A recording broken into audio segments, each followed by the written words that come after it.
ಜಾಹೀರಾತು ಮಾಡಿದ್ದನ್ನ ಎಫೆಕ್ಟಿವ್ ಆಗಿ ಜನಕ್ಕೆ ತಲುಪಿಸೋ ನಿಟ್ಟಿನಲ್ಲಿ ಯಶಸ್ವಿ ಆದಂಗೆ ಬಿಜೆಪಿ ಅನ್ನೋ ಒಂದು ಕಡೆ ಚಿಪ್ಪು ಏನು ಜಾಹೀರಾತು ಎಫೆಕ್ಟಿವ್ ಆಗಿ ತಲುಪಲಿಲ್ಲ ಅನ್ನೋ ಮಾತು ಇದೆ ಸರ್.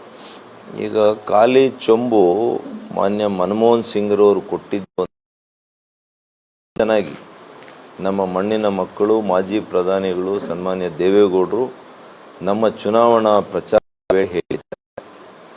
ಆ ಖಾಲಿ ಚೊಂಬನ್ನು ತೆಗೆದುಕೊಂಡು ಬಳುವಳಿಯಾಗಿ ಪ್ರಧಾನಿಗಳು ಈ 10 ವರ್ಷಗಳಲ್ಲಿ ಅದನ್ನು ಈ ದೇಶದ ಅಕ್ಷಯ ಪಾತ್ರೆ ಮಾಡಿದ್ದಾರೆ ಅಂತ ಹೇಳಿದ್ದಾರೆ.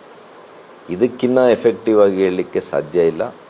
ಇವತ್ತು ನಮ್ಮ ಅಡ್ವರ್ಟೈಸ್ಮೆಂಟಲ್ಲಿ ನೀವು ನೋಡಿರ್ಬೋದು, ಅಕ್ಷಯ ಪಾತ್ರೆ ಇದೆ. ಇವತ್ತು ಅಕ್ಷಯ ಪಾತ್ರೆ ಕೊಟ್ಟಿರೋದು ಈ ದೇಶಕ್ಕೆ ಮಾನ್ಯ ನರೇಂದ್ರ ಮೋದಿಯವರು, ಖಾಲಿ ಚೊಂಬು ಕೊಟ್ಟಿರೋದು ಈ ದೇಶಕ್ಕೆ ಈ ರಾಜ್ಯಕ್ಕೆ ಕಾಂಗ್ರೆಸ್ನವರು.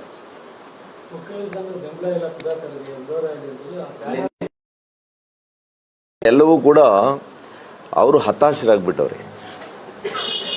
ಯಾಕೆಂದರೆ ಇವತ್ತು ಒಕ್ಕಲಿಗರು 90%ಕ್ಕಿಂತ ಹೆಚ್ಚು ಕನ್ಸಾಲಿಡೇಷನ್ ಆಗೋಗಿದೆ. ರೈತರು, ಒಬ್ಬ ರೈತನ ಮಗ ಆಗಿ ಇವತ್ತು ದೀನದಲಿತರು, ಹಿಂದುಳಿದ ವರ್ಗಗಳ ಮತ್ತು ಯುವಕರು, ಮಹಿಳೆಯರು ಮೊದಲು ಅವರಿಗೆ ಮೋದಿ ಬೇಕು. ಮೋದಿಯವರ ಅಭಿವೃದ್ಧಿಯನ್ನು ನೋಡಿ ಮೆಚ್ಚಿದ್ದಾರೆ.